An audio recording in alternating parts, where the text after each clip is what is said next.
So let me ask you something. When was the last time you heard your own inner voice? Without interruption, without comparison, and without an urge to check, post, share, or respond. Just in silence. And not silent because you're busy, or not quiet because your phone battery died, but real silence. For many of us, that silence feels very unfamiliar, unsettling, and not calming. And that discomfort is not random, it's psychological. Hi, I'm a psychotherapist and a cyberpsychology expert, and over the years, I've noticed something consistent. People don't come to therapy because of technology itself. They come because of what technology has slowly started doing inside them. Most of my clients don't say I'm addicted to my phone. Rather, they say things like, I don't trust my judgment the way I used to, or I overthink even simple decisions. I feel anxious even when nothing actually is going wrong. Or sometimes I look confident online, but I feel disconnected when I'm alone. Now, when I hear this repeatedly, it tells me something important. This isn't about distraction, it's about displacement. Something that once lived inside, a sense of inner guidance, has quietly moved outside. And before we understand how that happens, we need to understand what we think the digital world is doing for us. We are often told that the digital world is a mirror, that it reflects who we are. Well, that idea feels comforting. But if it's just a mirror, then nothing fundamental has changed. Mirrors are passive. They don't reward behavior. They don't push silence, or rather, they don't punish silence, and they don't train responses. So, if the digital world were truly a mirror, we wouldn't feel this internal shift. What we are dealing with today is not a reflection, it is refraction. In physics, refraction happens when light passes through a medium and bends. The light doesn't disappear, but its direction changes. And this matters because it gives us a language for what's happening psychologically. Our thoughts, emotions, and identities are repeatedly passing through the systems that are ranking, rewarding, amplifying, and ignoring. So we remain present but slightly altered. And the danger of refraction is not distortion, it's the change that happens slowly enough to start becoming normal or start feeling normal. This brings us to the next question, that what is doing this bending over here? To answer that, we have to look at how the brain decides importance. The human brain does not ask if this is true. Instead, it asks, is this repeated? Repetition is how brain assigns value. What is repeated becomes familiar, and what feels familiar becomes safe, and what feels safe becomes preferred. This is how habits are formed, and this is how cultures are formed. This is why the digital environments are so powerful. Every notification, reply, or a visible reaction releases dopamine, which for the brain is not simply pleasure, but also anticipation. The brain learns, pay attention, something meaningful might happen. Over time, this attention turns into vigilance, and vigilance turns into expectation.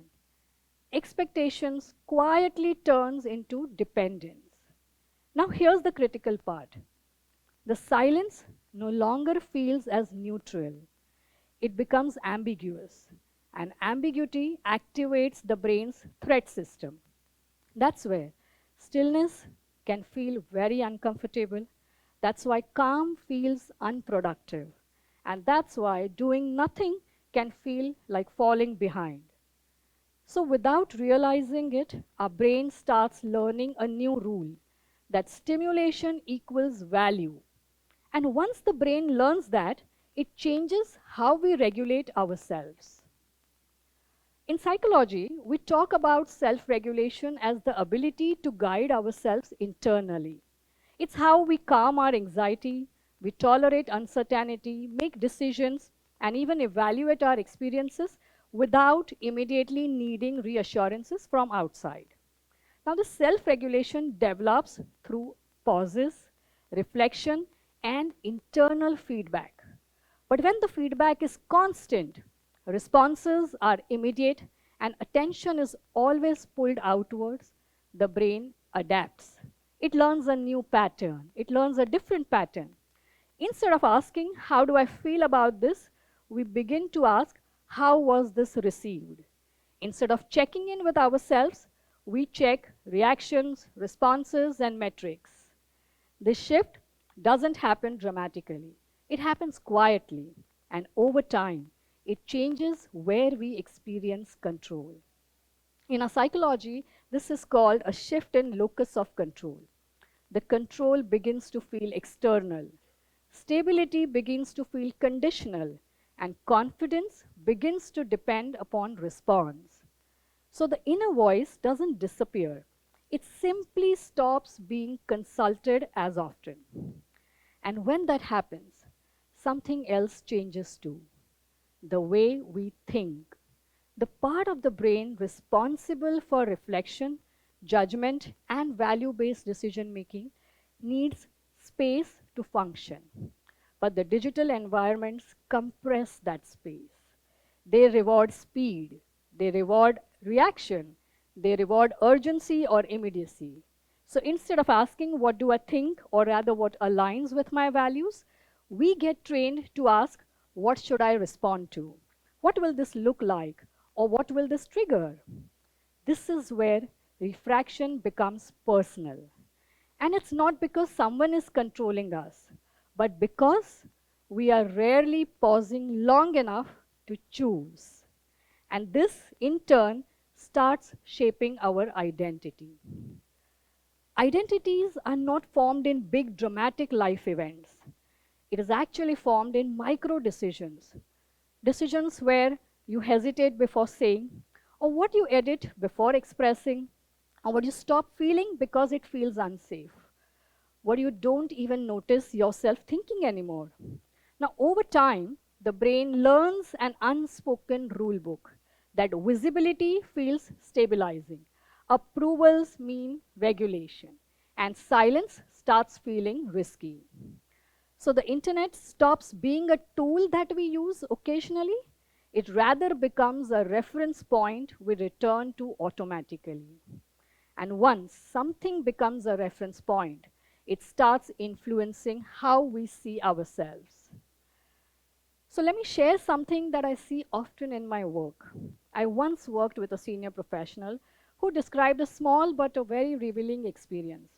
She said that before I reply to an email or share an opinion, there's a pause in my head.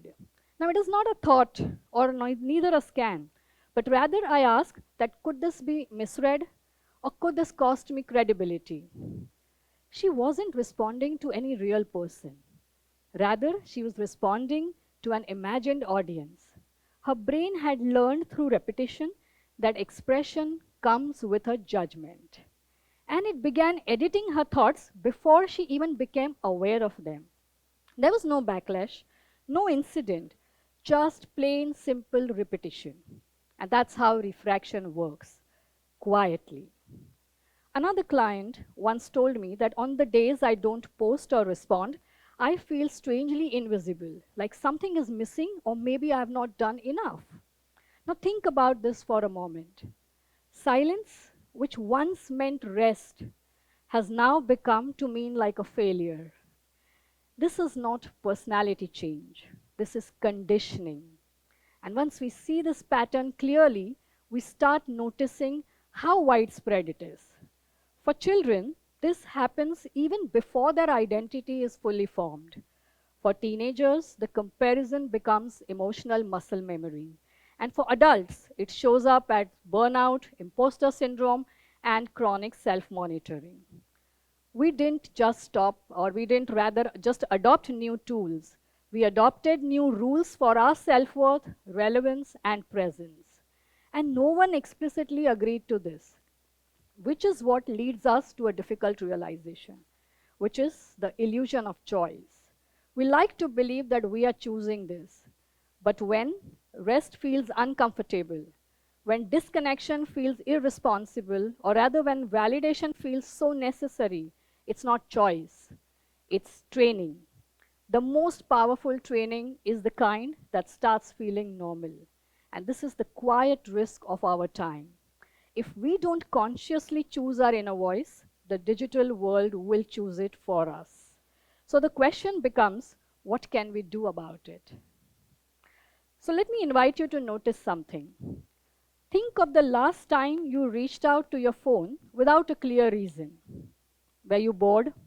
Or were you seeking reassurance? Or were you curious? When you take this pause right there, that's where awareness begins. Because awareness doesn't demand change, it simply creates space. And that space brings us back to ourselves. It helps us reclaim our inner voice, and it does not mean that we have to reject technology. It only means restoring the pause. The pause restores choice. So you begin to ask that is this urgency real or is it learned? Whose approval am I responding to? And what happens if I don't perform at this moment? Slowly, something returns, and that's your inner authority. It's the ability to listen inward before responding outward, to let thoughts exist before they are edited, and to allow moments to matter even when they are unseen, to let silence mean rest again and no longer a risk. Perhaps seeing the world anew does not begin with changing technology.